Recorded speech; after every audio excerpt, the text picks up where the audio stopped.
अस्सलाम वालेकुम प्यारे बच्चों, कैसे हैं आप सब। उम्मीद है आप सब खैरियत से होंगे। आज की वीडियो में मैं आपको नसर निगारी का तरीका सिखाऊंगी। तो चले चलते हैं आज की वीडियो की तरफ। नसर करते हुए सबसे पहले तो ये देखें कि जिस तरह हर चीज़ का कोई असूल होता है, कोई तरीका होता है, उसी तरह नसर निगारी के भी कुछ असूल हैं। जब भी आप किसी भी शेर की या किसी भी नज़म की नसर करेंगे तो उससे पहले नसर निगारी के उसूल को अच्छी तरह समझ लें। तो नसर निगारी का पहला उसूल है कि किसी भी शेर की नसर करते वक्त सिर्फ उन्हीं अल्फाज की तरतीब तब्दील करके जुमला बनाया जाता है। मतलब आपको शेर में जो अल्फाज दिए गए हैं, शेर में जो अल्फाज मौजूद हैं, आपने उन्हीं अल्फाज की तरतीब, उन्हीं अल्फाज को इधर उधर करके जुमला बनाना है। नसर निगारी का दूसरा असूल ये है कि इसमें अपनी तरफ से कोई लफ्ज़ शामिल नहीं किया जाता, ना ही इसमें कोई लफ्ज़ कम किया जाता है। मतलब ये है कि आप जब भी किसी शेर की नसर करेंगे तो उसमें अपनी तरफ से कोई लफ्ज़ शामिल नहीं करेंगे, बल्कि आप इसमें वही अल्फाज शामिल करेंगे जो आपको शेर में दिए गए हैं। फिर दूसरी बात ये कि इसमें कोई लफ्ज़ कम नहीं किया जाता। आपको शेर में जो लफ्ज़ दिए गए हैं, आपने वही लफ्ज़ नसर में इस्तेमाल करने हैं, उनमें से कोई लफ्ज़ आपने कम नहीं करना। और जिस तरह मैंने आपको पहले बताया है कि नसर में हम अपनी तरफ से कोई लफ्ज़ शामिल भी नहीं करते। और नसर निगारी का अगला असूल ये है कि शेर के अल्फाज के मानी नसर में इस्तेमाल नहीं किए जाते। यानी शेर के जो अल्फाज हैं उनका आपने मफ़हूम नसर में इस्तेमाल नहीं करना, सिर्फ़ उन्हीं अल्फाज की तरतीब आपने इधर उधर करके जुमला मुकम्मल करना है, लेकिन जुमले का कोई मतलब बने। अगर शेर में है या है मौजूद है तो आपने कोशिश करनी है कि है या है नसर में बिल्कुल आखिर में इस्तेमाल हो। नसर को अच्छी तरह समझने के लिए मैं आपको एक नज़म की नसर करके दिखाती हूँ।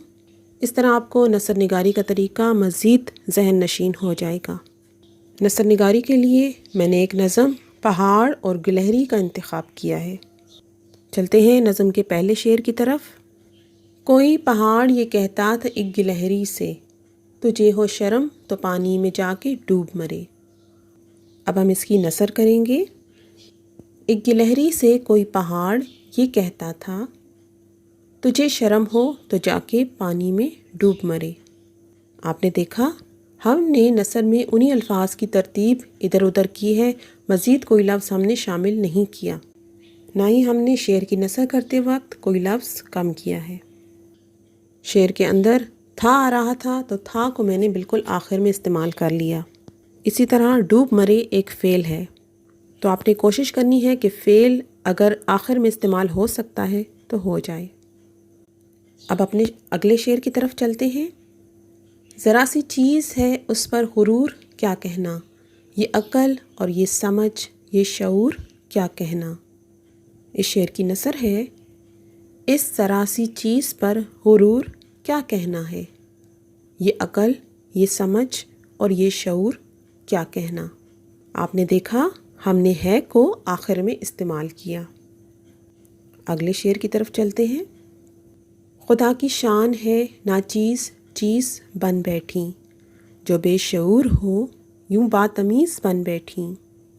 इसकी नसर मैंने कुछ इस तरह से की है, नाचीज़ चीज़ बन बैठी खुदा की शान है, जो यूं बेशऊर हों बातमीज़ बन बैठी। दूसरे मिसरे की नसर हम इस तरह भी कर सकते हैं, बातमीज़ बन बैठी जो यूं बेशऊर हों। अगले शेर की तरफ चलते हैं। तेरी बसात है क्या मेरी शान के आगे, ज़मीं है पस्त मेरी आन बान के आगे।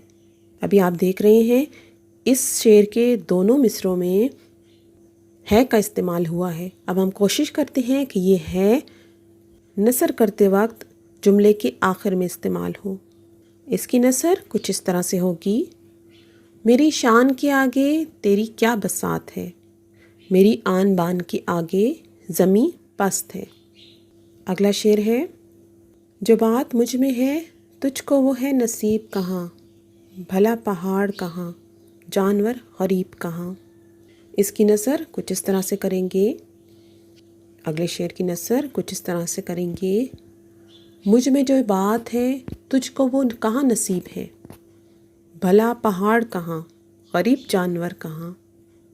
اس کے بعد اگلا شعر ہے، کہا یہ سن کر گلہری نے منہ سنبھال ذرا، یہ کچی باتیں ہیں دل سے انہیں نکال ذرا۔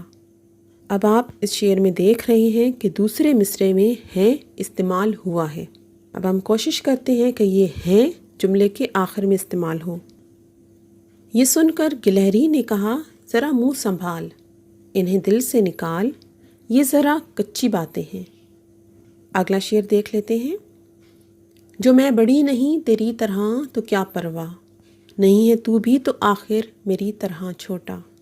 اس کی نثر کچھ اس طرح سے ہوگی، میں جو تیری طرح بڑی نہیں تو کیا پرواہ، تو بھی تو آخر میری طرح چھوٹا نہیں ہے۔ اب اگلے شعر کی طرف چلتے ہیں، ہر ایک چیز سے پیدا خدا کی قدرت ہے، کوئی بڑا کوئی چھوٹا یہ اس کی حکمت ہے۔ اب آپ اس شعر میں دیکھیں تو ہے دونوں مصروں کے آخر میں استعمال ہو چکا ہے پہلے سے ہی، لیکن اب ہم کوشش کرتے ہیں کہ نثر میں بھی یہ آخر میں ہی استعمال ہو۔ تو چلیں چلتے ہیں نثر کی طرف، ہر ایک چیز سے خدا کی قدرت پیدا ہے، کوئی چھوٹا کوئی بڑا یہ اس کی حکمت ہے۔ اگلے شعر کی طرف چلتے ہیں، بڑا جہاں میں تجھ کو بنا دیا اس نے، مجھے درخت پہ چڑھنا سکھا دیا اس نے۔ اس کی نثر کچھ اس طرح سے ہوگی، اس نے تجھ کو جہاں میں بڑا بنا دیا، اس نے مجھے درخت پہ چڑھنا سکھا دیا۔ اگلے شعر کی طرف چلتے ہیں، قدم اٹھانے کی طاقت نہیں ذرا تجھ میں، نری بڑائی ہے خوبی ہے اور کیا تجھ میں۔ اس کی نثر کچھ اس طرح سے ہوگی، قدم اٹھانے کی تجھ میں ذرا طاقت نہیں، تجھ میں نری بڑائی ہے اور کیا خوبی ہے۔ اگلا شعر ہے، جو تو بڑا ہے تو مجھ سا ہنر دکھا مجھ کو، یہ چھالیاں ہی ذرا توڑ کر دکھا مجھ کو۔ اس کی نثر ہم کچھ اس طرح سے کرتے ہیں، جو تو بڑا ہے تو مجھ کو مجھ سا ہنر دکھا، مجھ کو یہ چھالیاں ہی ذرا توڑ کر دکھا۔ اب آپ نے دیکھا پہلے مصرعے میں ہے کا استعمال ہوا ہے، لیکن کیونکہ یہ آخر میں استعمال نہیں ہو سکتا تو ہم نے اس کو درمیان میں ہی استعمال کیا ہے اور ہے اگر شعر میں استعمال ہوا ہے تو آپ نے کوشش کرنی ہے کہ وہ آخر میں ہی استعمال ہو، لیکن اگر وہ آخر میں استعمال نہیں ہو سکتا تو آپ اس کو درمیان میں استعمال کر سکتے ہیں، لیکن پہلے آپ نے یہی کوشش کرنی ہے کہ وہ آخر میں استعمال ہو سکے۔ نظم کا اگلا شعر ہے، نہیں ہے چیز نکمی کوئی زمانے میں، کوئی برا نہیں قدرت کے کارخانے میں۔ آخری شعر کی نثر کچھ اس طرح سے ہوگی، زمانے میں کوئی چیز نکمی نہیں ہے، قدرت کے کارخانے میں کوئی برا نہیں۔ پیارے بچوں، مجھے امید ہے کہ آپ کو نثر نگاری کے اصول اچھی طرح سمجھ میں آ گئے ہوں گے۔ آپ اس ویڈیو کو 2 سے 3 مرتبہ دیکھیں تاکہ آپ کو نثر نگاری کے اصول اچھی طرح سمجھ میں آ جائیں۔ کوئی سوال آپ نے پوچھنا ہو تو آپ کمنٹ سیکشن میں پوچھ سکتے ہیں۔ اس کے علاوہ آپ کو کسی اور نظم کی نثر چاہیے تو آپ کمنٹ سیکشن میں ضرور لکھیں۔ مجھے اجازت دیں، ملتے ہیں ایک اور ویڈیو کے ساتھ، تب تک کے لیے اللہ حافظ۔